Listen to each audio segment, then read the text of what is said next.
Adapun ular ialah yang paling cerdik dari segala binatang di darat yang dijadikan oleh Tuhan Allah. Ular itu berkata kepada perempuan itu, "Tentulah Allah berfirman, semua pohon dalam taman ini jangan kamu makan buahnya, bukan?" Lalu saut perempuan itu kepada ular itu, "Buah pohon-pohonan dalam taman ini boleh kami makan, tetapi tentang buah pohon yang ada di tengah-tengah taman, Allah berfirman, jangan kamu makan ataupun raba buah itu, nanti kamu mati." Tetapi ular itu berkata kepada perempuan itu, Sekali-kali kamu tidak akan mati, tetapi Allah mengetahui bahwa pada waktu kamu memakannya, matamu akan terbuka dan kamu akan menjadi seperti Allah, tahu tentang yang baik dan yang jahat." Perempuan itu melihat bahwa buah pohon itu baik untuk dimakan dan sedap kelihatannya. Lagi pula pohon itu menarik hati karena memberi pengertian. Lalu ia mengambil dari buahnya dan dimakannya dan diberikannya juga kepada suaminya yang bersama-sama dengan dia, dan suaminya pun memakannya. Maka terbukalah mata mereka berdua dan mereka tahu bahwa mereka telanjang. Lalu mereka menyemat daun pohon ara dan membuat cawat. Ketika mereka mendengar bunyi langkah Tuhan Allah yang berjalan-jalan dalam taman itu pada waktu hari sejuk, bersembunyilah manusia dan istrinya itu terhadap Tuhan Allah di antara pohon-pohonan dalam taman. Tetapi Tuhan Allah memanggil manusia itu dan berfirman kepadanya, "Di manakah engkau?" Ia menjawab, "Ketika aku mendengar bahwa engkau ada dalam taman ini, aku menjadi takut karena aku telanjang. Sebab itu aku bersembunyi." Firman-Nya, "Siapakah yang memberitahukan kepadamu bahwa engkau telanjang?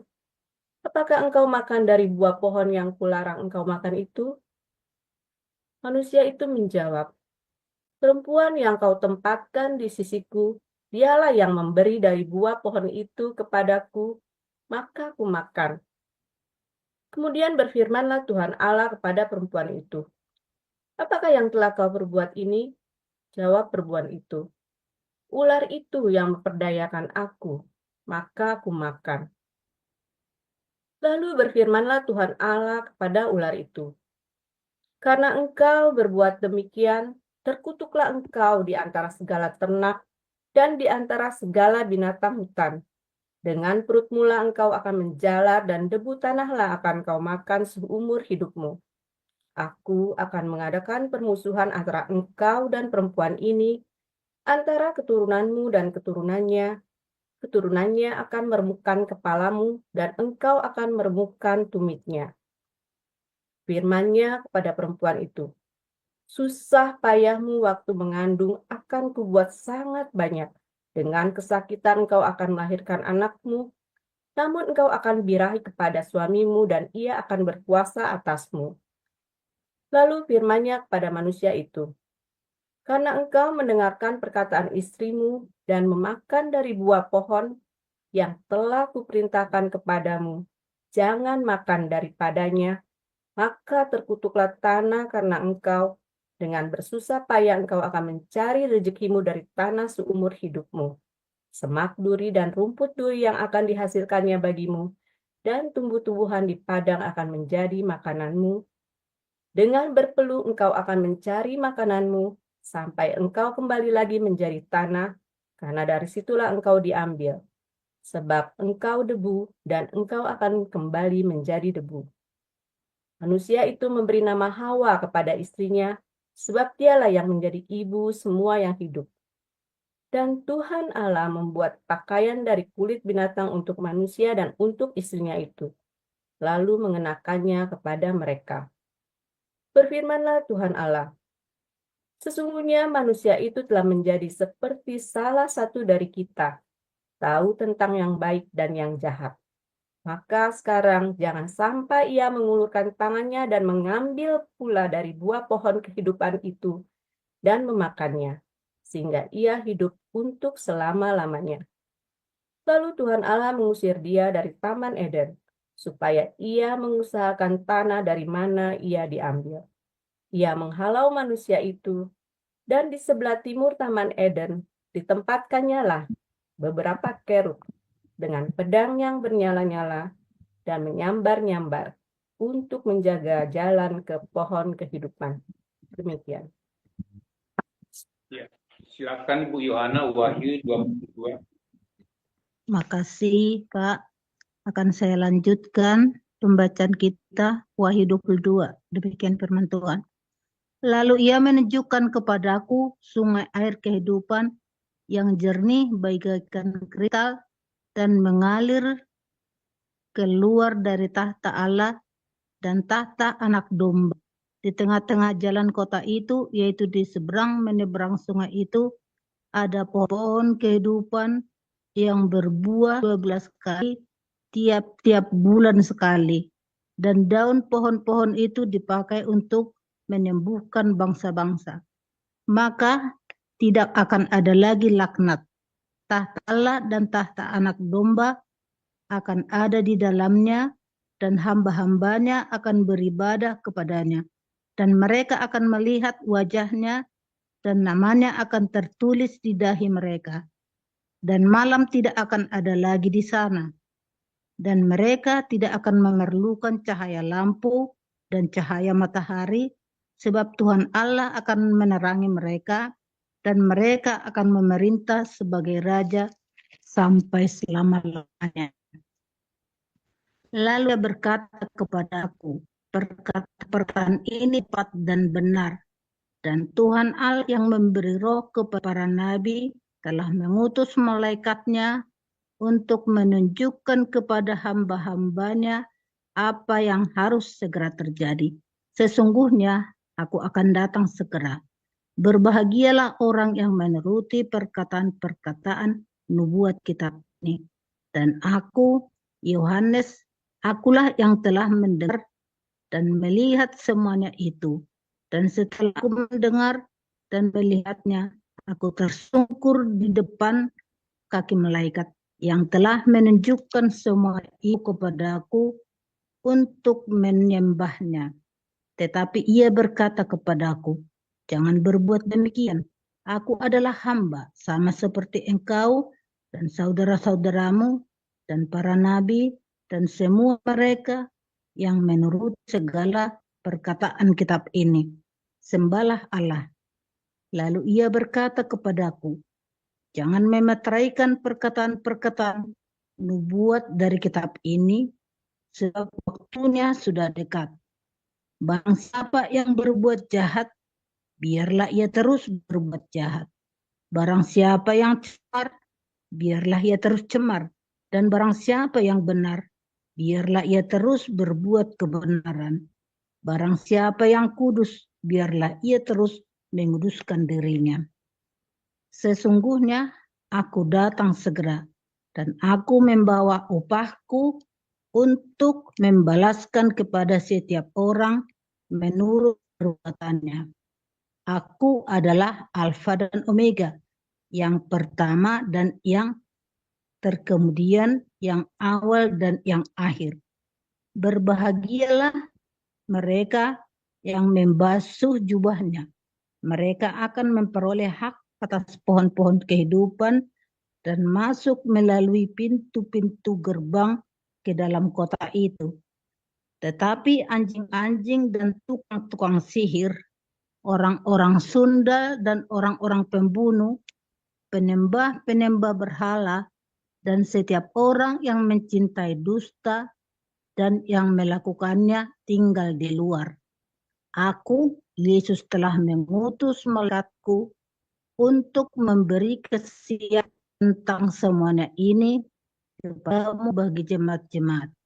Aku adalah Tuhan, yaitu keturunan Daud, bintang timur yang gilang gemilang. Roh dan pengantin perempuan itu berkata, marilah. Dan barang siapa yang mendengarkannya, hendaklah ia berkata, marilah. Dan barang siapa haus, hendaklah ia datang.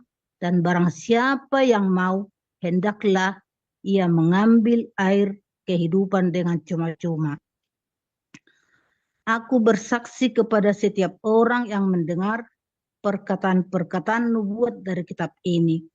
Jika seorang menambahkan sesuatu kepada perkataan-perkataan ini, maka Allah akan menambahkan kepadanya malapetaka-malapetaka yang tertulis di dalam kitab ini. Dan jikalau seorang mengurangkan sesuatu dari perkataan-perkataan dari kitab nubuat ini, maka Allah akan mengambil bagian dari pohon kehidupan dan dari kota kudus, seperti yang tertulis di dalam kitab ini. Ia yang memberi kesaksian tentang semuanya ini berfirman, ya, aku datang segera. Amin. Datanglah Tuhan Yesus. Kasih karunia Tuhan Yesus menyertai kamu sekalian. Amin. Amin. Luar biasa. Terima kasih para lektor dan juga multimedia, moderator, katekis semuanya. Ya, saudara, kita belajar tentang rahasia ya di langit dan bumi yang baru. Ya, dan ternyata tadi saya bilang ya di awal, ya kisah kejadian ternyata itu adalah sebuah prototipe, saudara ya, untuk apa yang akan kita lakukan di langit dan bumi yang baru. Dan semua ini adalah sebuah proyek besar, ya proyek yang tidak akan gagal, dan proyek yang amat sangat mulia, saudara ya, yang amat sangat magnificent, ya apa ya, pokoknya sesuatu yang hebat ya. Ya kalau Anda bisa membayangkan sesuatu, jadi Anda adalah bagian dari proyek ini. Puasanya cuma debt collector, aduh Anda bagian dari proyek ini. Cuman Anda nggak menyadarinya, dan Anda cuma berpikir Anda ini hanya pelengkapan derita. Saya ini cuma supir ojek, Pak. Oh, aduh, kamu itu adalah bagian dari proyek yang besar itu. Ya. Supir ojek, debt collector itu kan hanya atribut, ya. Kalau kamu adalah, ya, contoh di film ya, film Hollywood di Netflix misalnya, ya kan? Ternyata yang jadi peran utamanya, misalnya nih si Will Smith itu kan, cuma jadi gembel di pinggir jalan, saudara. Tapi kan dia seorang Will Smith. Ada film lagi nih, film Hongkong paling sering itu ya, yang Dewa Mabok itu loh, yang jurus Dewa Mabok Jackie Chan. Kelihatannya gembel, saudara ya. Tapi dia itu jagoannya justru, ya kan? Justru dia jagoannya adalah cuma gembel. Saya ini cuma gembel, iya kelihatannya cuma gembel, tapi dia justru jagoannya, saudara. Justru jagoannya dia, ini jangan main-main. Setiap kita punya peran di dalam langit dan bumi yang baru, saudara. Dan kita adalah semua ya, sedang jalan ke sana. Nah, tapi saya mau kasih satu ini dulu ya. Saya kasih satu ilustrasi dulu, saudara ya. Ya, ilustrasi lah. Ya. Ini saya temu, ini bagus banget ya.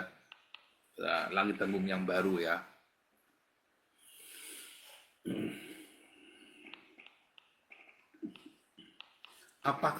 Apakah langit dan bumi yang baru itu dan apa yang akan kita lakukan di sana, saudara? Ya kan? Apakah langit dan bumi yang baru dan apakah yang akan kita lakukan di sana, saudara? Ya kan? Jadi kita ini dulu kan sudah diajarin, kita ini sekarang ya ada di dunia yang fana. Kalau kita mati, kalau kamu percaya kepada Tuhan Yesus, ya, sebentar. Kita ini ada di dunia yang fana, ya. Jadi surga atau Hades, dunia orang mati, bukan neraka ya, surga atau dunia orang mati, paradeiso atau dunia orang mati, ditentukan mulai hari ini. Jadi Anda sudah tahu, ya, Anda sudah ngerti Kalau hari detik ini mari tak Anda di mana, Anda sebetulnya sekarang Anda sudah ngerti. Kalau kamu penuh dengan kebencian, dendam, nggak mau ngalah, ngotot, masalah warisan, kamu gegeran terus, ya sebenarnya kamu sedang ada di dunia orang mati. Kamu sekarang tek mati ya, kamu sudah di sana. Beneran saudara ya, jangan main-main loh, kamu bercanda. Hari ini kamu sudah tahu, tetapi ketika Anda, walaupun kamu lagi susah hidupnya, kamu barusan saja bangkrut, kamu baru saja mengalami, tetapi kamu sudah tahu ketika kamu mati, kamu kenapa? Kamu ada damai sejahtera dalam hidupmu, ada pertobatan, ada pengampunan. Iya Tuhan, aku mengampuni orang yang bikin saya bangkrut. Iya, aku mengampuni istriku yang meninggalkanku, aku mengampuni mertuaku aku mengampuni adikku yang nipu aku mengampuni. Kamu sebenarnya kamu tahu hari detik ini kamu mati, kamu di sorga, ada di paradiso. Waktu saya baru habis-habisan itu saudara ya, saya mengalami perjumpaan dengan Tuhan Yesus, saya minta mati bukan karena putus asa. Tuhan, enak sekali Bu, aku dibawa ke surga sekarang aja Tuhan. Saya berdoanya gitu Bu, aku mati sekarang aja enak. Kalau aku keluar dari ruangan ini, saya tidak kebayang, saya nanti masuk ke sana lagi, aku ini udah merasakan paradiso yang indah Tuhan. Ketika hari itu saya mati, saya akan ada di paradiso, saudara. Makanya itulah yang mempermudah saya, membuat saya mudah ketika orang memfitnah, mencaci maki, mengutuhin saya. Ya saya cuma ya ketawa saja, walaupun sambil ini ya, aneh aja gitu ya. Apalagi ada yang ngatain saya katanya penjahat kelamin segala macam, saya sampai garuk-garuk. Penjahat kelamin. Itu tuduhan dari seorang apologet yang paling kejam yang pernah saya dengar, saudara ya. Ngatain saya maling donasi segala macam, dapat duit Rp1.000 per kilo, itu masih buat saya masih biasa. Tapi ini dikatain penjahat kelamin ini, aduh. Dulu saya berharap saya memang jadi playboy dulu. Mau apa daya wajah kurang ganteng pas-pasan. Mau jadi playboy udah wajah pas-pasan, duitnya kosong. Gimana mau jadi playboy? Ya saudara ya, yang bisa jadi ya bukan playboynya tapi jadi kelinci pasca saudara. Jadi kelinci pasca. Aduh, iya kan saudara. Untung anak mau sama saya, kejeblos ya juga kejeblos saudara. Aduh, udah wajah pas-pasan, duitnya nggak ada, jadi playboy. Apalagi penjahat kelamin. Cita-citanya ya maunya begitu dulu waktu saudara ya. Ini cuma apa daya wajah nggak ganteng, duit pas-pasan. Cuman ngimpi doang. Tetapi kan mimpinya dikuduskan ya karena sudah lahir baru. Jadi nggak kepengen lagi saudara ya. Nah sekarang sama saudara ya. Yang membuat saya bisa mengampuni mudah, mengampuni. Yang membuat saya mudah untuk menerima semua tuduhan-tuduhan itu, mengalah tadi itu ya. Ya karena apa? Karena saya sudah di paradiso, saudara. Ngapain? Satu, saya sudah di tanah perjanjian hari ini. Ya kan? Saya sudah di tanah perjanjian saya yang penuh dengan susu dan madu. Hari ini saya kepengen, mah bikin tahu goreng. Dibikin tempe kayaknya ya, mah. Dibikinin tempe goreng, nanti makan sama cabai, saudara ya. Nggak tahu jadi, nggak tahu dari tempenya. Kadang-kadang lupa, nggak dibawa ke sini. Dari goreng nggak dibawa ke sini. Ya kan? Wah, pengen jajan ini, pengen pergi ke sana, ya bisa. Penuh dengan susu dan madu, saudara ya.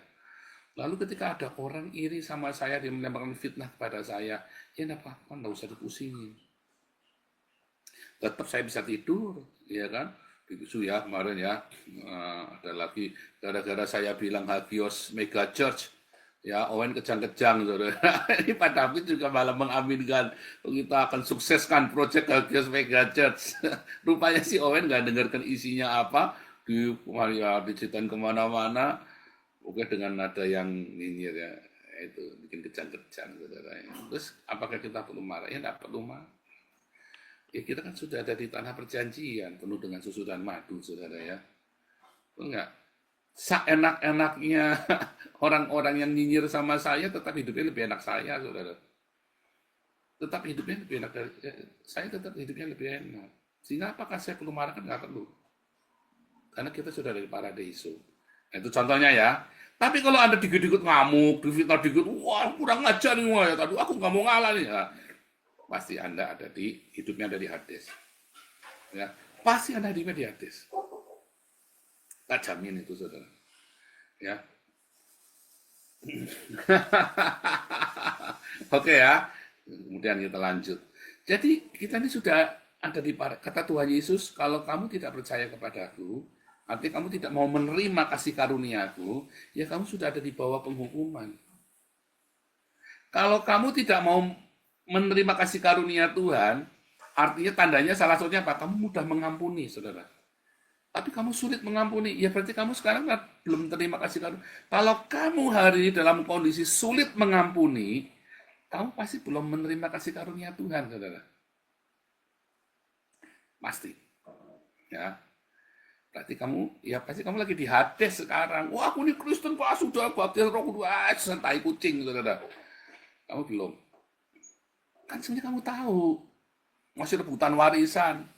Kamu tahu, kamu masih belum masuk, belum di paradiso, kamu masih rebutan warisan kok. Ya, pasti itu, pasti ya, jamin itu ya. Tapi kalau kamu belajar ikhlas, merelakan yang ada, kamu belajar, pasti kamu itu sudah di paradiso. Kamu tenang saja. Kalau kamu di paradiso tadi ya, apa yang kamu ikat di dunia ini akan terikat di surga. Kamu tidak perlu khawatir. Makanya saya tidak khawatir. Setiap kali saya duitnya habis, 0. Kemarin ya, ini serius saudara ya, kemarin saya mau, ya mobilnya saya clock gitu ya. Mau keluar 4.000 euro, untung udah jadi ya, keluarnya cuma 2.000 ya. Tiba-tiba ada 1.000. Udah Pak, itu dibayari saja. Aduh puji Tuhan ya saudara ya. Ya kita bilang Jehovah Jireh. Saya bilang kapan? Masih seminggu Jehovah Jireh-nya, tenang saja. Masih 7 hari saya buat berdoa Jehovah Jireh. Puji Tuhan saudara ya, ketutup untuk uang untuk bengkel mobil saudara ya. Langsung kita ini ya, langsung kita kasih DP-nya, dah nanti tinggal dibayarkan nanti kekurangannya. Karena mobil itu mobil buat penginjilan ya, itu mobilnya kelas berat perjalanannya itu saudara ya, dari ujung sampai ujung. Puji Tuhan ya. Kenapa kita tenang-tenang apa? Ya karena kita sudah di paradiso ya. Kita ada di paradiso. Jangan ingin. Kalau kamu masih ingin, kamu belum di paradiso, saudara. Asik, kamu masih di Hades. Kalau kamu ingin, aku ingin punya mobil mewah, aku ingin pakai barang bermerek, aku ingin, kamu masih lebih didominasi oleh ingin daripada kebutuhan, berarti kamu masih di Hades hidupnya. Kalau kamu didominasi oleh keinginanmu daripada kebutuhanmu, berarti kamu ada di Hades, saudara. Karena keinginan, rupa-rupa keinginan itulah yang membuat kamu nggak bisa datang kepada cinta yang sejati.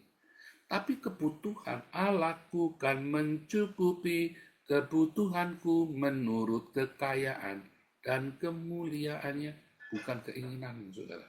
Ingat-ingat itu ya. Nah, karena mau cerita sedikit. Kita ini adalah ciptaan. Mengapa Anda dan saya ada di muka bumi ini?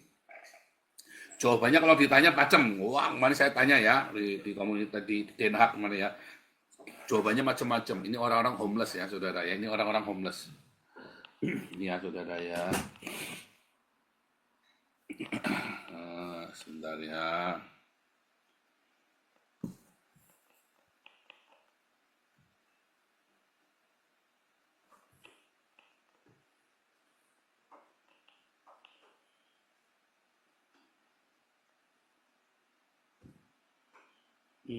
Mana tadi? Ya, saudara ya. Ini komunitas kita semakin berkembang, penuh dengan homeless people, saudara.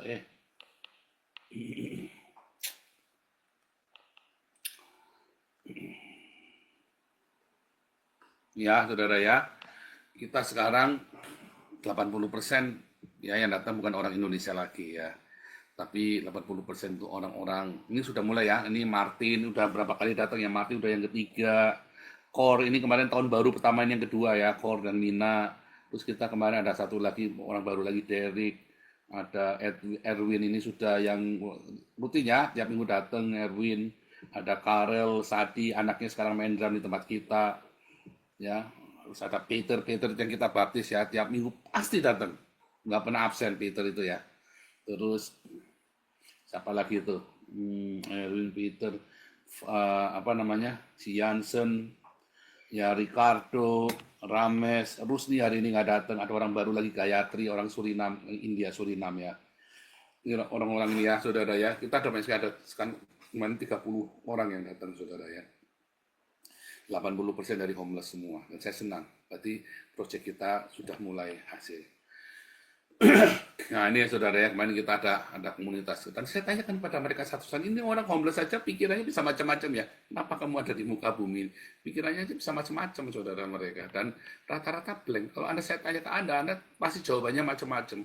Mengapa kamu ada di muka bumi ini? Sebenarnya mengapa kita ada di muka bumi ini saudara? Simpel sekali. Karena ada sperma ketemu ovum, maka kita ada di sini saudara. Ya kan? Ya kan? Karena ada sperma ketemu ovum, ada sperma ketemu sel telur, jadilah pembuahan, maka kita ada di sini, saudara. Dah simpel aja saya kasih tahu supaya nggak kepanjangan, nggak usah mikir. Mengapa Anda di muka bumi ini? Karena ada seorang laki-laki menaruh penisnya ke dalam vaginanya seorang perempuan. Udah, dan terjadilah pembuahan. Nggak usah kebanyakan teori, saudara ya. Jadi udah, ya kan? Karena dalam sperma itu ada ribuan sperma, jutaan sperma, dan sperma yang paling kuat. Wah, katanya kita ini the best. Kita adalah unggul, manusia unggul. Karena dari sperma yang paling cepat, sperma yang paling kuat, sel yang paling ini jadilah kita. Tapi ada yang tetap sakit jiwa, ada yang tetap cacat, padahal katanya paling unggul. Itu ya saudara ya, itu kan bahasanya orang-orang motivator kan. Kita dari sel sperma yang paling unggul, ya dari jutaan sperma yang paling unggul aja cacat saudara. Bayangin yang katanya unggul aja, wah tapi kita paling unggul. Ya bolehlah, itu kan bahasanya orang motivator. Kalau saya lebih pragmatis saudara ya. Pokoknya ada sperma ketemu sel telur, maka kita ada di sini. Mengapa kita jadi pecundang, mengapa kita jadi orang hebat, bukan masalah karena sperma, saudara. Nggak ada urusannya dengan sperma. Anda mau jadi pecundang, Anda mau jadi orang hebat, bukan masalah spermamu, saudara. Itu masalahnya adalah keputusanmu. Keputusanmu, kamu mau jadi pecundang, mau jadi orang hebat, itu keputusanmu. Intinya begitu ya, saudara ya. Nah, ini ada cerita lagi, saudara ya. Wah, ini lagi spermanya lagi, hebat, ayo kita serbu, ayo make a baby. Spermanya lagi rame-rame, saudara ya. Ini, saudara, ini di Facebook, saya ambil meme ini dari Facebook ya.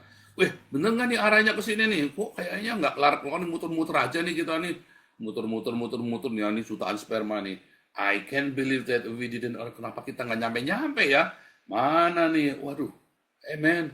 I think we are lost. Wah, kita salah nih. Nggak taunya apa, saudara. Waduh, saudara, pedang-pedangan. Pusing, saudara. Iya kan, pedang-pedangan. Nggak masuk ke Gua Hira, masuknya ke ini ya, saudara ya. Umat, saudara. Nah, inilah wujud, saudara. Sebenarnya, mengapa Anda ada di muka bumi ini? Karena ada cinta. Cinta yang benar. Ya, ada Adam yang mencintai Hawa. Ya, dan cinta itu akan berbuah, saudara. Cinta itu berbuah. Kalau cintamu tidak berbuah, pasti ada yang salah dengan cinta itu. Ya pedang-pedangan itu tadi, karena cintamu tidak pada semestinya.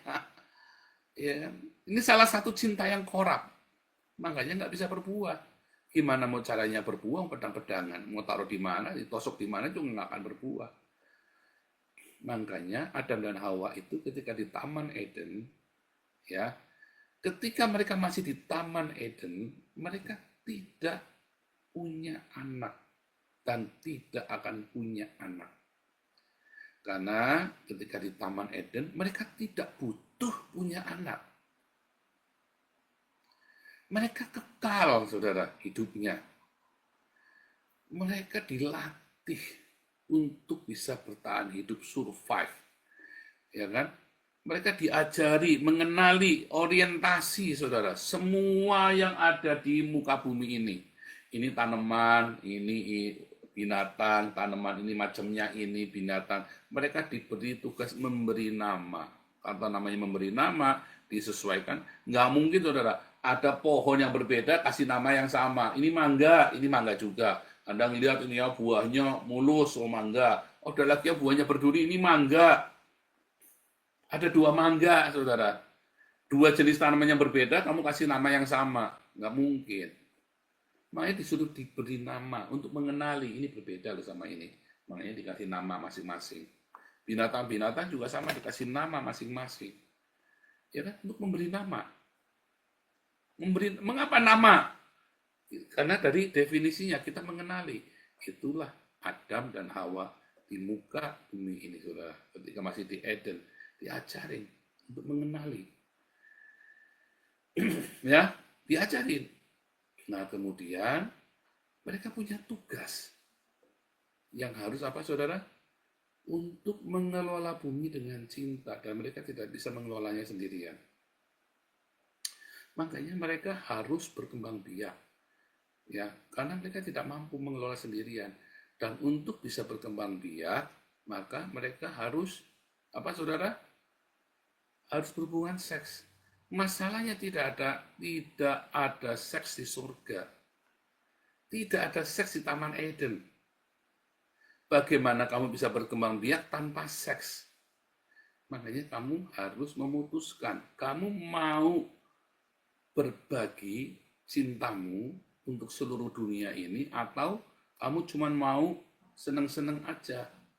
Makanya anak orang-orang yang single sedang happy-happy karena kamu lagi di Taman Eden. Coba kamu menikah, kamu sedang masuk Taman Eden. Kamu yang single, ya kata Paulus, hendaklah tetap single saja.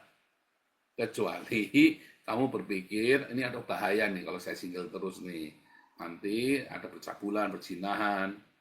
Tapi kamu yang tahu bagaimana caranya, ya misalnya kamu punya hubungan intim dengan Tuhan, keintimanmu dengan Tuhan itu menggantikan libidomu, ya sudah, sebaiknya single saja, karena itulah Taman Eden. Kamu sudah berada di Taman Eden.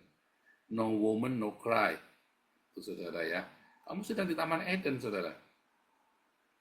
Begitu kamu punya pasangan, ya, dan kamu berniat untuk menikah, seks, kamu sedang keluar dari Taman Eden, saudara. Kamu sedang beranjak keluar ke Taman Eden, ke Taman Eden, ke taman tempat di mana penuh dengan onak duri, penuh keringat, dengan susah payah, sakit bersalin yang banyak. Supaya kamu kelola itu Taman Eden itu jadi Taman Eden, memperluas Taman Eden itu, saudara. Kamu disuruh memperluas Taman Eden itu. Masalahnya banyak orang tidak ngerti. Dia pikir menikah, masuk Taman Eden. Salah, saudara. Kamu single, kamu di Taman Eden. Saya lagi cerita kamu di dalam Tuhan ya, saudara ya. Kalian yang di dalam Tuhan Yesus, kalian single, kalian itu sedang di Taman Eden. Nikmatilah singlemu itu. Makanya Paulus bilang, para janda, para duda sebaiknya jangan menikah lagi. Kecuali kamu tidak tahan. Kamu tahu libidomu terlalu tinggi. Mendingan kamu menikah lagi. Tapi kamu harus siap, begitu kamu menikah, kamu sedang masuk ke Taman Eden. Karena pernikahan itu bukan sesuatu yang indah. Enak, seks, birahi. Enak, tapi tidak indah. Kamu biasanya sendiri, tidur, kentat-kentut, ngorok sak bebas-bebasmu. Begitu kamu berdua, kamu terganggu dengan sebelahmu, saudara. Kamu akan terganggu. Dan kamu harus menyatukan pikiranmu, biasanya kamu mutusin sendiri, sekarang kamu ada suami, ada istri. Kamu tidak bebas lagi, biasanya kamu mau pergi, mau pulang jam 2 pagi, jam 3 pagi, sekarang nggak bisa, ada aturan di rumah.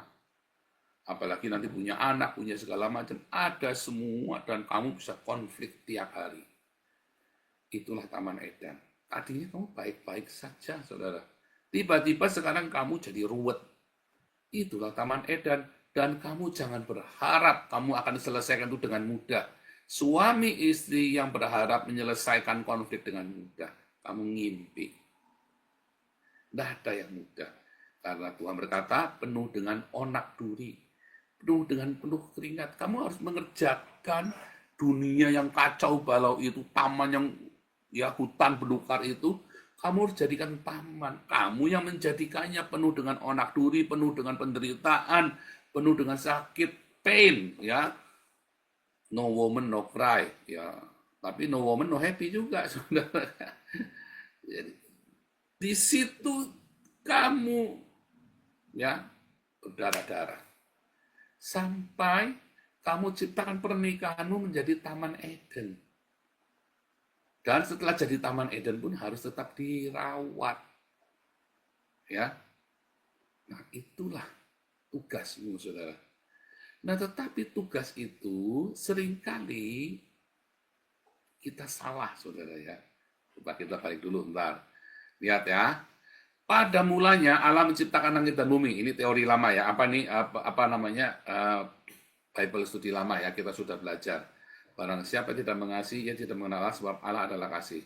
Jadi Allah adalah kasih, ya. Maka pada mulanya Allah tadi ganti kata kasih atau cinta. Pada mulanya sang cinta menciptakan langit dan bumi. Mengapa kamu ada di muka bumi? Karena ada cinta. Mengapa kita ada di muka bumi? Karena ada cinta, saudara. Simple. Cinta itu menciptakan. Lalu beberapa orang memperkosa atau seks sebelum menikah.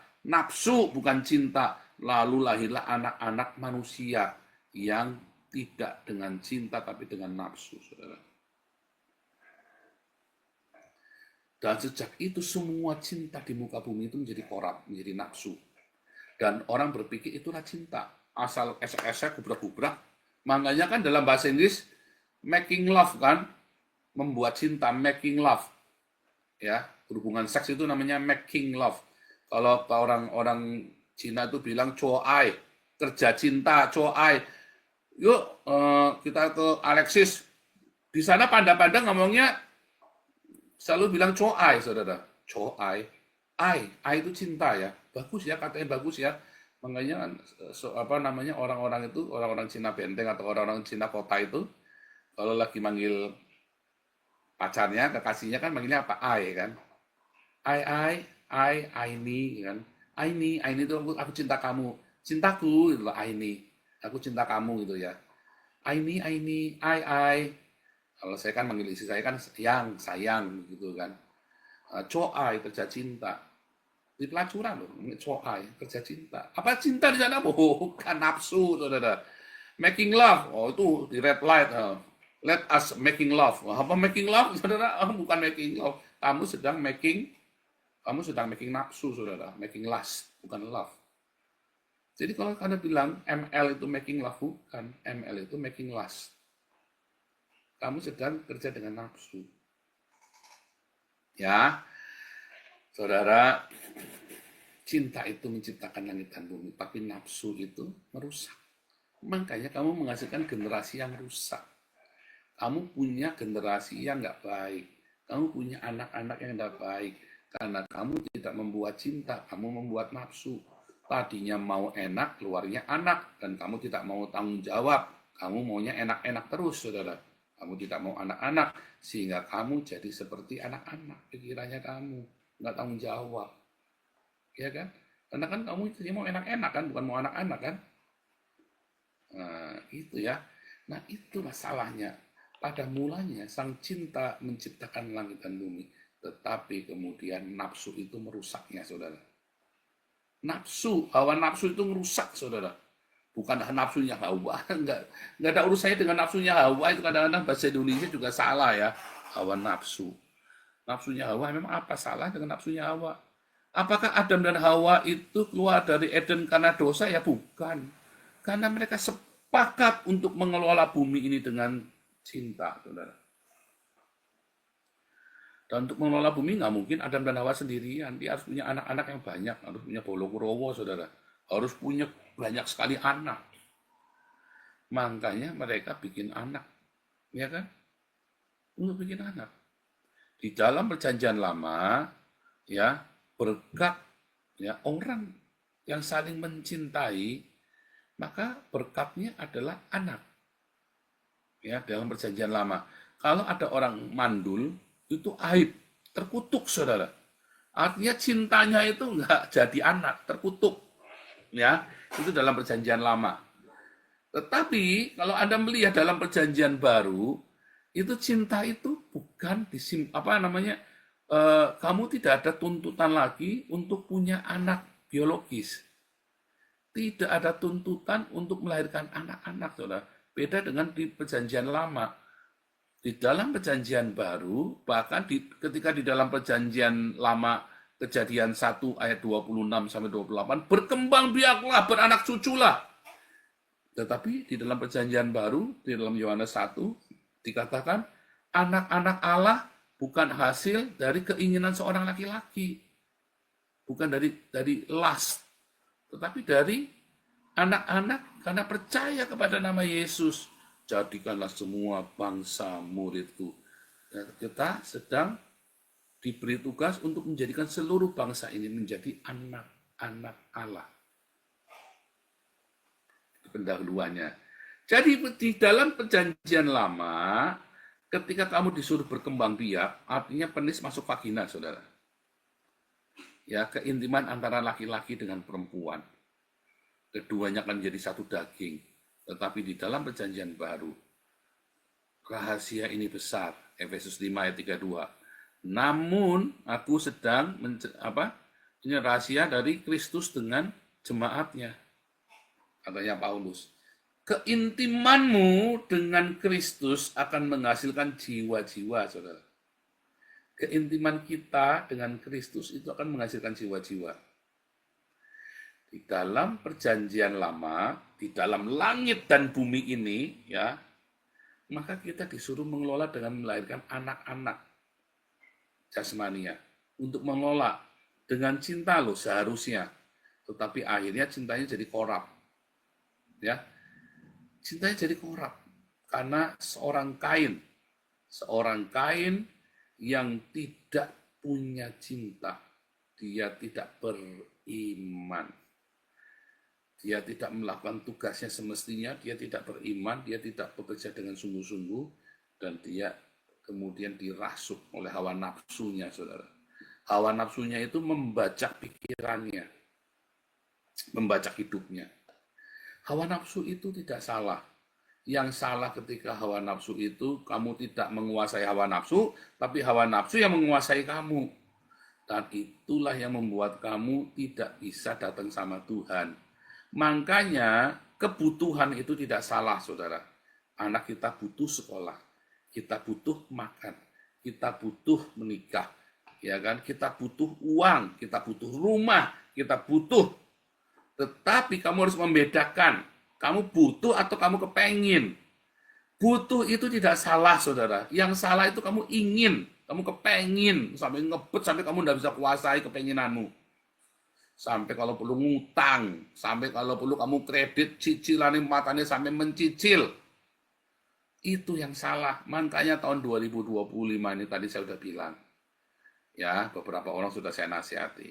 Jangan dikendalikan oleh keinginanmu, tapi kebutuhanmu Tuhan akan cukupi. Allahku akan mencukupi keperluanku menurut kekayaan dan kemuliaannya. Allahku akan memenuhi kebutuhanku di dalam Yesus Tuhan.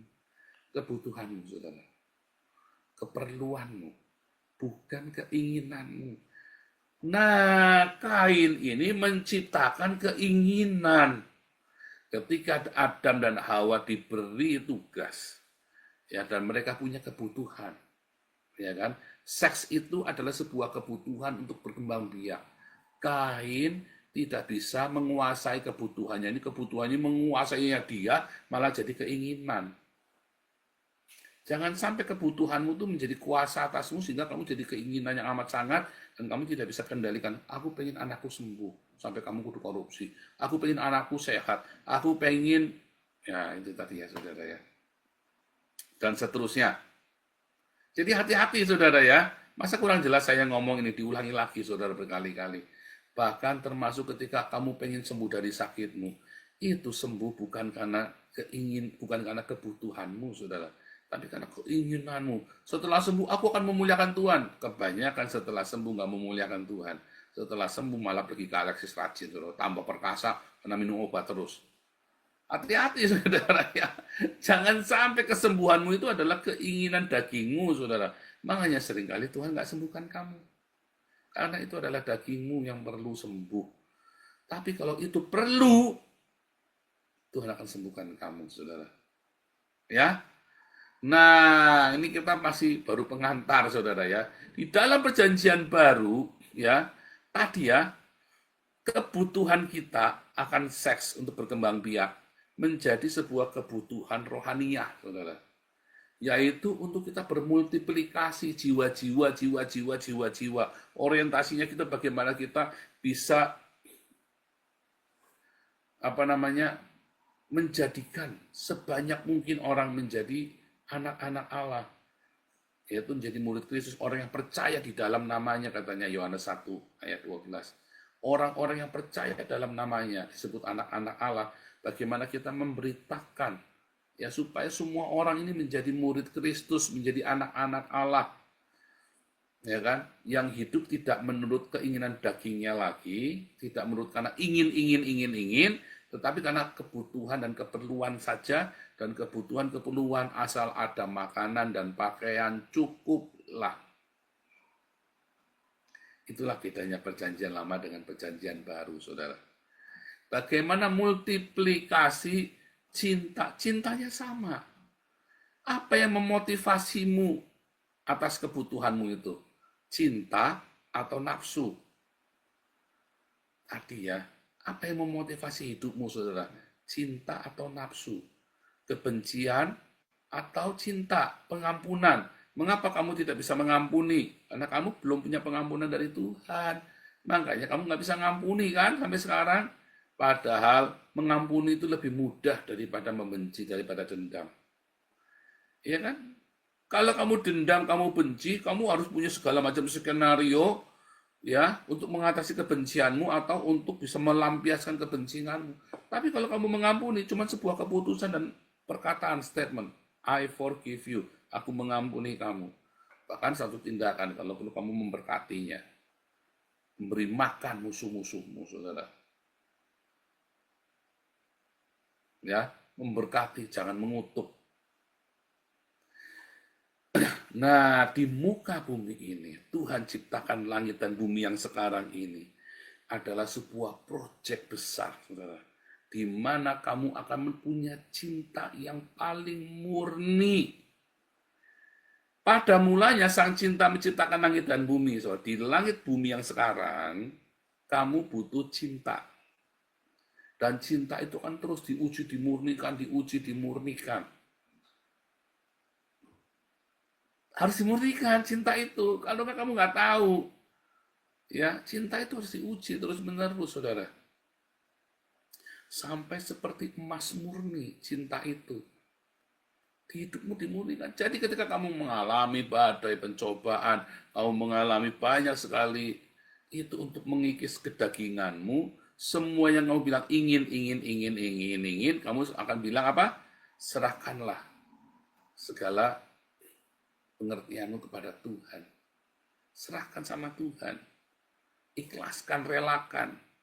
Bawalah damai, bawalah sukacita. Ikhlaskan, saudara. Teori, Pak, enggak teori. Ini beneran, saudara. Kalau kamu penuh dengan cinta, cinta itu kan berkarya, saudara. Menciptakan langit. Itu apa, saudara? Sorgamu. Cinta itu akan menciptakan sorgamu. Ya, cinta itu juga menciptakan kebutuhan jasmaniahmu, saudara. Yang akan menyediakan. Cinta menciptakan langit yang rohania, sorgamu, paradeisomu, saudara. Ya, kalau kamu nggak punya cinta, yang tercipta dunia orang mati. Dan cinta itu yang menyediakan segala yang kamu butuhkan. Jehovah Jireh.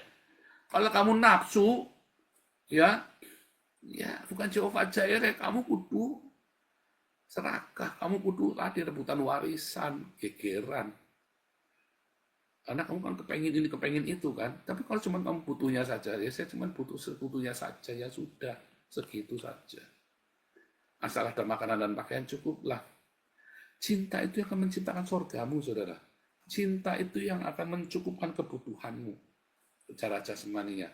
Tetapi kebencian itu akan merusakmu, saudara. Sehingga kamu ada di paradis, bukan di paradiso, tapi ada di Hades. Dan nafsu itu yang membuat kamu rusak, saudara. Ya kan, kebencian itu kan. Kalau kamu punya cinta, kamu sentuh apapun akan bersemi, saudara. Tubus, berkembang, berbuah. Orang-orang, kalau kamu ya punya cinta, hidupmu itu penuh dengan cinta, kamu kerja apa saja jadi, saudara. Kamu kerja apa saja jadi. Kalau kamu punyanya kebencian, kerja apa saja jadi borok, jadi busuk. Bahkan kamu kaya raya pun, saya punya kenalan satu orang kaya raya sekali, saudara ya. Aduh, anaknya itu ya, sengsara sekali. Saya melihat istrinya 3, saudara ya. Istrinya pun sengsara, anaknya sengsara. Padahal dia kaya raya sekali, rumahnya gede banget, melengkung, seumuran sama saya. Hidupnya nggak enak, saudara. Istrinya juga nggak bahagia, anaknya juga nggak bahagia. Dia pegang, dia pikir duit, ya kan? Kan dia nggak butuh, ya kan? Saya mah nggak kepengen, saudara, kayak dia, kaya raya begitu. Sekarang ini saya bahagia. Semua yang saya pegang jadi cinta, saudara. Saya masih yang-yangan sama anak-anak kita masih bisa bercanda, masih bahagia semua, kita nggak menyakiti satu sama lain. Terlepas kita konflik selalu ada, ya kan? Tapi kan itu kan dimurnikan, konflik itu yang akan memurnikan cinta. Ya, tetapi kalau kamu tidak punya cinta, yang punya ada kemarahan, kamu bisa kaya raya, bisa, saudara, secara materi. Tetapi kamu tidak akan menikmati. Nggak enak, saudara. Kamu nikmatinya sama cewek lain akhirnya. Kan kamu nggak menikmati namanya. Kamu menikmatinya nggak sama anakmu, nikmatinya sama orang lain. Kalau saya mah menikmatinya sama anak-anak setiap hari, saudara. Kita naik mobil butut, tapi kita menikmati pergi, kita bercanda di mobil sama-sama, kita makan, kita pergi ke Jerman, kita pergi ke mana-mana, kita naik mobil butut itu sama-sama dengan bahagia, saudara ya. Dengan cinta yang dari surga. Nah, cinta itu akan menciptakan, saudara. Nah, saudara, ketika Tuhan Allah menciptakan manusia ya, saudara ya, kita lihat ya dalam Kejadian 2 ya.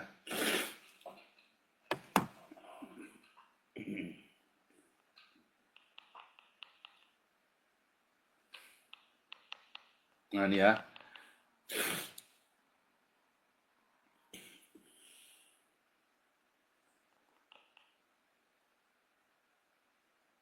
Lihat ya, ayat 15 ya.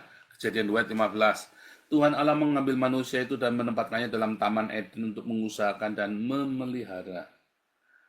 Untuk mengusahakan dan memelihara. Jadi sudah ada, mengusahakan dan memelihara Taman Eden, saudara. Taman Eden itu harus kamu usahakan dan kamu harus pelihara. Kita lihat di Net Bible ya, 15. Ya, bagus ini, saudara ya. The Lord God took the man and placed him in the orchard in Eden to care for it and to maintain it.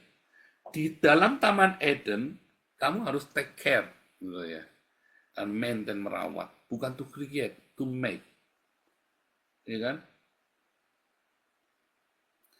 Ya, saudara ya. Nah, tapi kita lihat ya.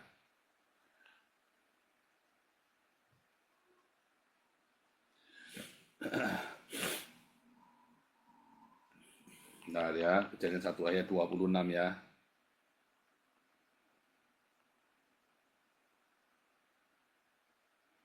Ya.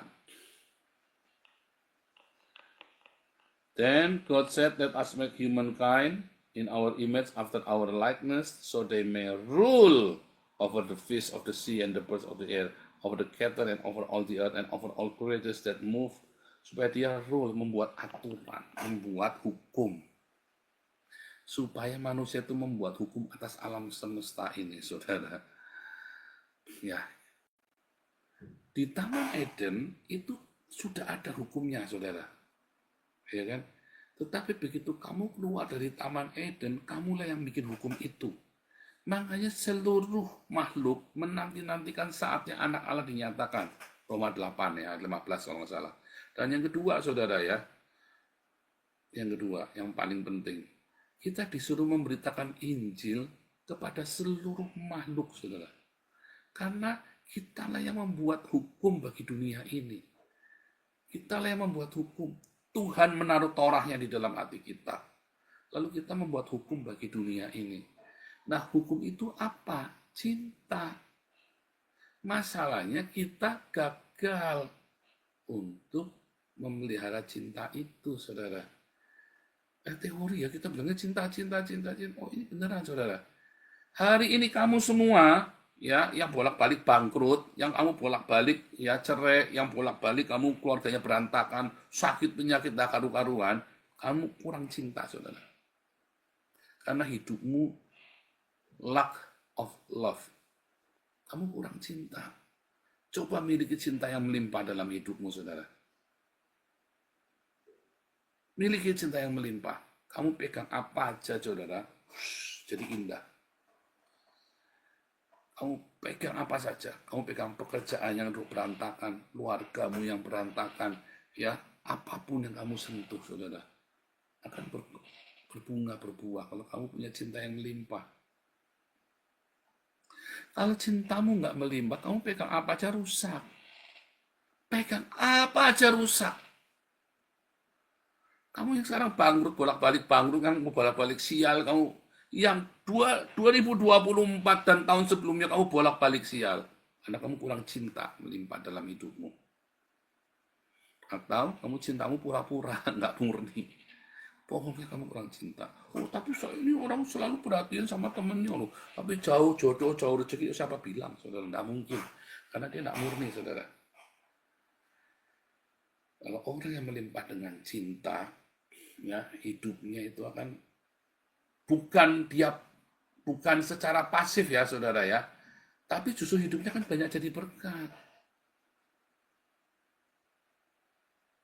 Itu tandanya orang penuh dengan cinta, saudara. Tahu nggak bedanya?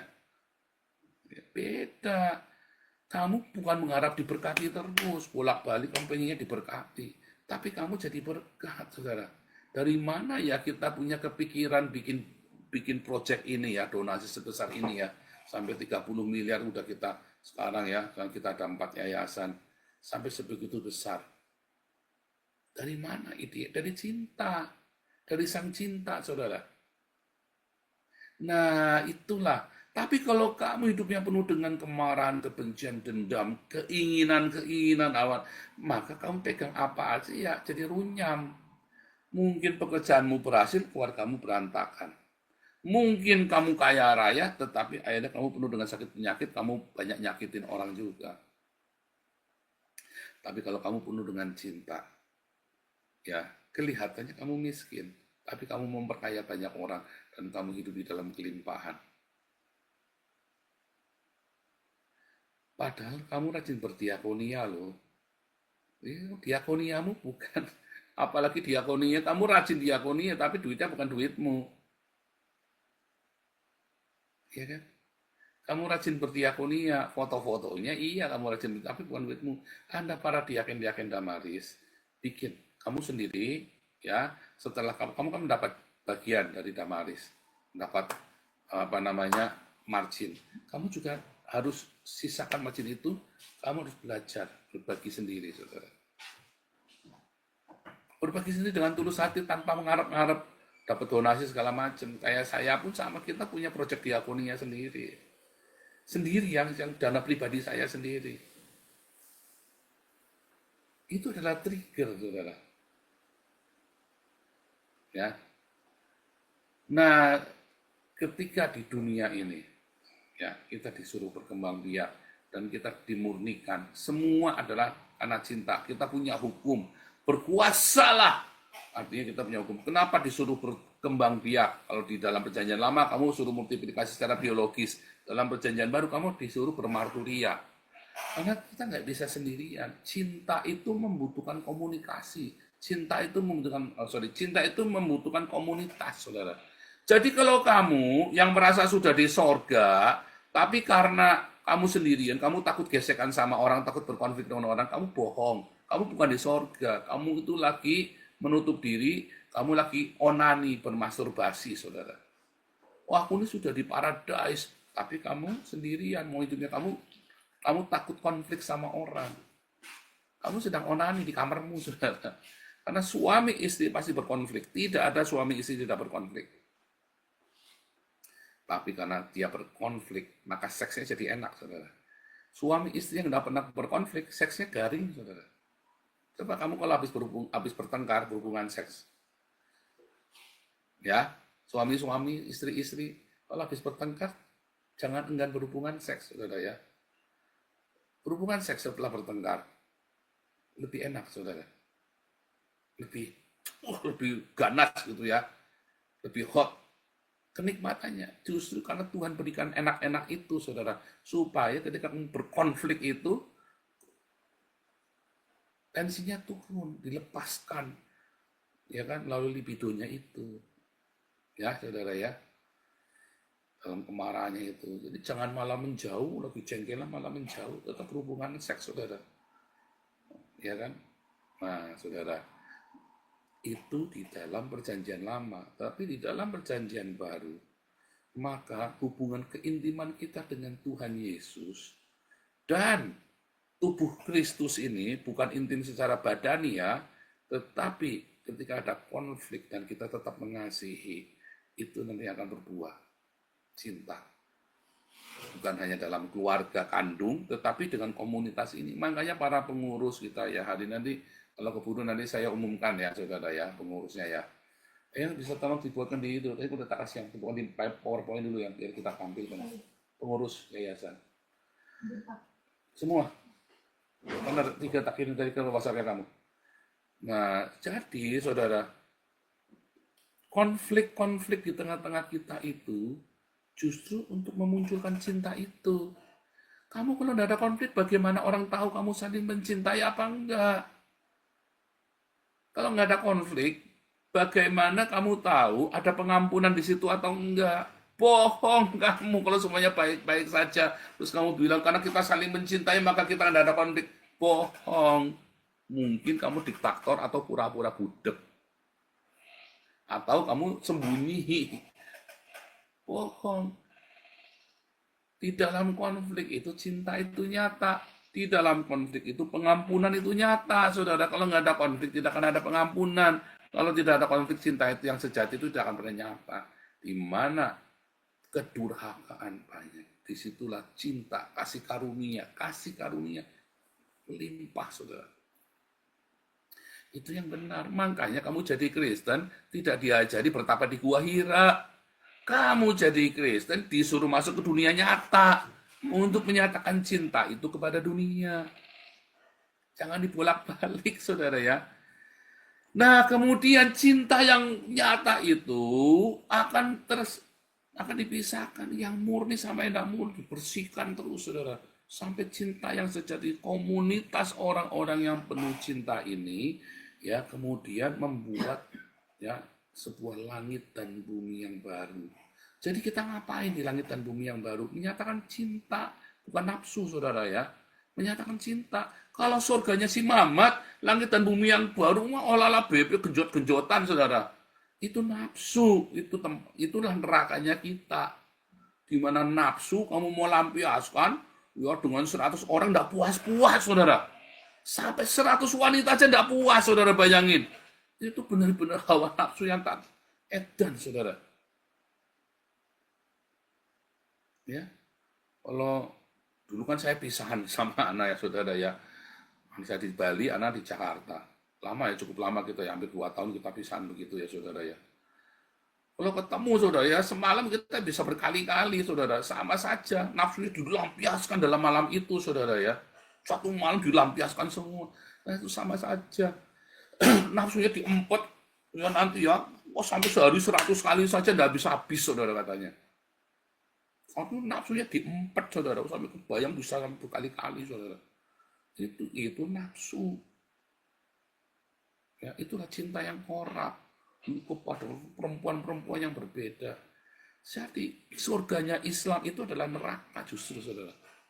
Neraka yang abadi, di mana nafsu itu dilampiaskan tapi nggak puas-puas. Nafsunya dilampiaskan tapi nggak puas-puas. Kata perempuan Samaria itu kepada Yesus, ya, Guru, Tuhan, berikanlah aku minum supaya aku tidak haus lagi, karena aku haus. Suamiku ya 5, tapi aku nggak puas. Nggak puas. Itu surganya Islam. Kamu nggak puas. Sampai 100 wanita aja kamu nggak puas, masih kepengin lagi, saudara. Nggak puas. Udah kelewatan itu, saudara. Tetapi ketika kamu minum, kamu akan dipuaskan oleh sungainya Tuhan. Saudara, waktu saya ngimpi tentang sungai, waktu ngimpi tentang langit dan bumi yang baru itu, ada bait suci, ya saudara ya. Dari tengahnya ada mengalir sungai itu ya. Oh, ini emas semua bait sucinya, saudara ya. Kemudian saya ada berjalan di atas bumbungan bait suci itu, saudara. Saya melihat sungai itu mengalir, saudara ya. Indah sekali, saudara ya. Indah sekali. Ada sungai yang mengalir di sana. Dan itu kita dipuaskan oleh sungai itu. Di mana sungai itu mengalir, di situ kehidupan ada, saudara. Itulah cinta. Itulah sungai cintanya Tuhan yang mengalir ke semua umatnya, saudara. Di dalam langit dan bumi yang baru itu, karena kita semua punya cinta, maka dihasilkanlah karya-karya yang baru, keindahan-keindahan yang baru, sehingga kita selalu dipuaskan, terkejut, saudara, dengan segala yang indah. Kenapa? Dipenuhi dengan orang-orang yang penuh cinta. Orang-orang yang penuh cinta sama seperti Adam dan Hawa ketika di Taman Eden. Dia merawat, dia maintain, take care of it and maintain it, saudara.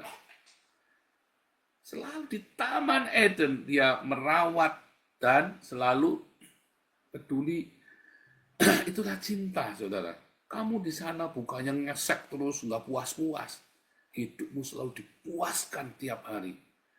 Dipuaskan dengan air sungai. Aku akan memuaskan engkau, katanya ya. Hasratmu itu kan dipuaskan. Dipuaskan. Dengan cinta yang sejati, bukan oleh seks. Yang kamu 100 orang, ya, perawan lagi, tidak puas. Itu namanya kamu tidak puas. Tapi di langit dan bumi yang baru, kamu kan, apa saudara? Kan merawat. Menghasilkan berkarya, sesuatu yang indah. Seorang pelukis, kalau selesai lukis indah, puas, saudara, tapi dia pengen lagi. Ya. Tapi orang nge-seks, apakah puas, saudara? Kelihatannya puas, tapi dia nafsu tambah. Ya, saudara ya. Udah punya istri 3 saja tidak puas, saudara. Kepengen lagi. Karena tidak puas. Tapi ketika orang melukis, ketika orang main musik, habis ngaransemen ya, wah indah sekali, dia menikmati, saudara ya. Dan dia menikmati kepuasan demi kepuasan. Bukan karena tidak puas. Kalau perempuan tadi haus, ya, orang haus terus ya. Kenapa aku haus terus ya? Kamu walaupun sudah ganti-ganti perempuan, ganti-ganti laki-laki, saudara, tetap haus karena kamu hidup di dalam hawa nafsu. Ya, makanya kalian yang bergonta-ganti pasangan, hati-hati, saudara. Kamu sedang hidup di dalam Hades menuju ke neraka. Kalian suka gonta-ganti pasangan.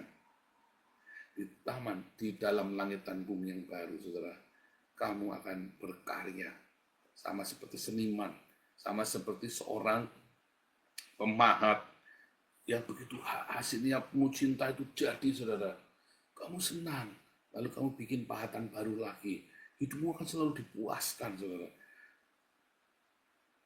Dengan banyak sekali karya-karya yang luar biasa. Seorang arsitek, seorang ya gambar ya, bangunan, desain interior yang gambar, puas ketika bikin gambar itu dan apalagi terjadi diwujudkan.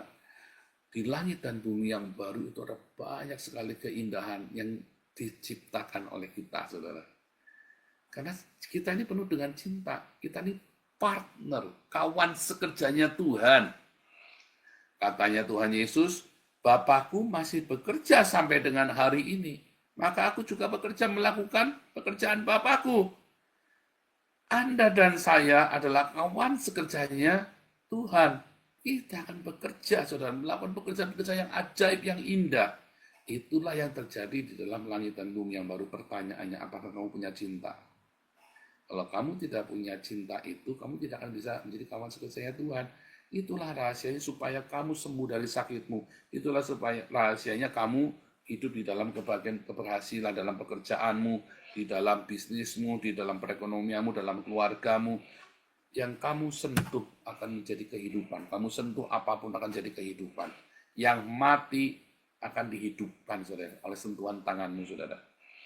Karena kamu punya cinta, milikilah cinta itu. Kamu doa sama Tuhan.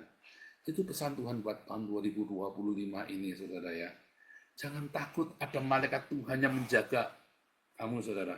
Badai itu, yang awan tiang api itu, yang penuh cinta itu, yang akan menuntunmu, menjagamu dari panas terik, yang akan melindungimu dari panas terik, menghangatkanmu di waktu malam yang dingin, dari serbuan musuh-musuhmu, saudara. Sehingga kamu sampai ke tanah perjanjianmu. Tetapi dalam perjalanan itu, kamu harus punya cinta yang melimpah.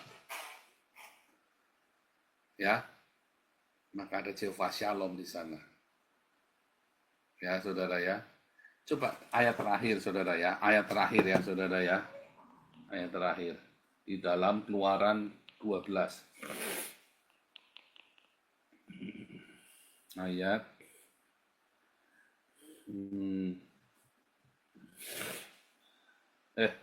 Keluaran 14 ya, sorry ya, Keluaran 14 ya. Keluaran 14.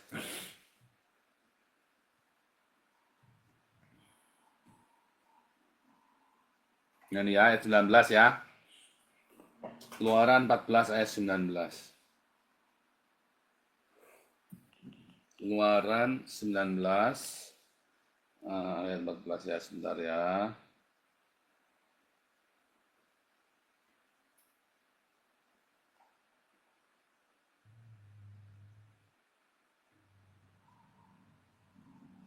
Sebentar ya, sebentar ya.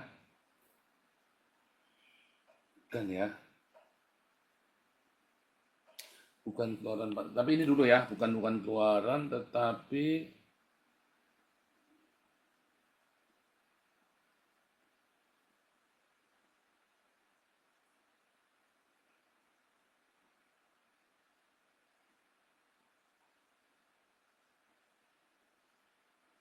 Mazmur 34 ayat 7, saudara ya.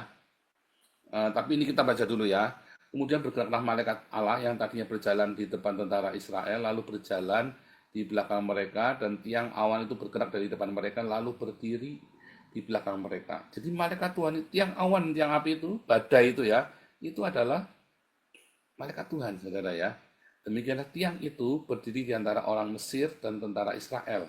Karena awan itu menimbulkan kegelapan, maka malam itu lewat sehingga yang satu tidak dapat mendekati yang lain semalam-malaman. Itu adalah badai, saudara ya. Nah, coba kita sekarang buka di dalam Mazmur 34 ayat 7. Ya, ini yang jadi ayatnya kita ya, Mazmur 34 ayat 7, ayat emas kita untuk tahun ini, saudara. Kalau di bahasa Indonesia ayat 8 ya. Malaikat Tuhan berkemah di sekeliling orang-orang yang takut akan Dia, lalu meluputkan mereka, saudara. Ya.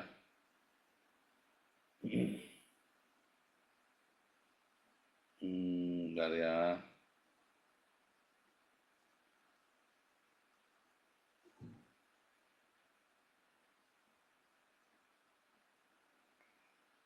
Ya, benar ya. Benar. Ayat 7 ya, kalau dalam bahasa Inggris ayat 7 ya.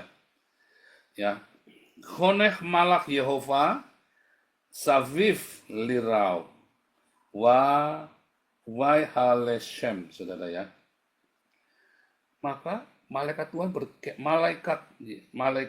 berkemah di sekeliling orang-orang yang takut akan Dia.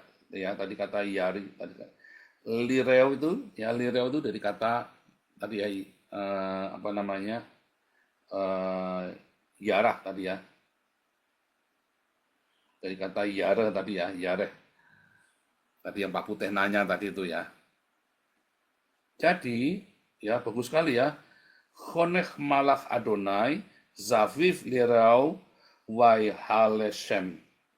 Ya, Di dalam Mazmur 34 ayat 7 kalau Anda mau menghafalkan bagus sekali ya. Ya, Chonech malach Adonai saviv lirau wa haleshem. Ya, malaikat Tuhan berkemah di sekeliling orang-orang yang takut akan Dia. Lalu menubuhkan apa dia maksud dengan takut akan Tuhan? Apakah takut yang terintimidasi tadi? Ditanya Pak Putih kan? Ternyata takut akan Tuhan adalah respect, reverence, sesuatu yang respect. Dan respect itu akan dimiliki karena kamu punya cinta. Kalau takutmu disertai kebencian, ya yarah itu tadi ya. Kalau yarah atau fobimu karena kebencian, karena kemarahan, karena hawa nafsu, maka kebencian itu akan mengintimidasimu, saudara. Tapi ketika yareh atau fobimu itu dipenuhi dengan cinta, maka itu akan menjadi respect, akan menjadi sesuatu yang positif, reference, sesuatu yang mulia, ya. Tadi pertanyaan Pak Putih ya tadi ya.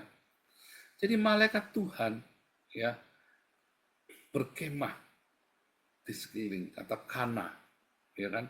Malaikat Tuhan itu berkemah, saudara, di sekeliling orang-orang yang punya cinta kepada Tuhan, yang punya cinta dalam hidupnya, supaya takutnya itu bukan mengintimidasi, tapi takutnya itu adalah sebuah reference, kemuliaan, sebuah respect, lalu meluputkan Anda dan saya. Sampai kita ke tanah perjanjian kita masing-masing, sampai kita ke langit dan bumi yang baru, saudara. Di mana Allah berkemah di sana, berdiam di tengah-tengah kita. Allah sendiri yang berkemah sendiri di tengah-tengah kita, di langit dan bumi yang baru itu. Dan kita terus berkarya bersama menjadi kawan sekerjanya Tuhan. Ya, siapa Anda, apapun masalahmu tahun ini, nah miliki cinta yang melimpah. Ampuni musuh-musuhmu, saudara. Sampaikan, confess, berkati musuh-musuhmu. Nanti kamu lihat ya, kamu pegang apa aja nanti jadi, saudara. Pegang apa aja, kamu lihat ya, mulai ya. Anda yang gagal-gagal tahun kemarin, kamu mulai ingat-ingat, kamu ada benci siapa, kamu ada musuhan sama siapa, kamu lepaskan pengampunan, kamu berkati, kamu datangi. Kamu yang diakoni hanya pura-pura, ya, pakai duitnya orang, berdiakonia, kamu diakonia sendiri, saudara, mulai berdiakonia. Nanti semua yang dikerjakan kamu nanti berhasil. Tuhan Yesus memberkati.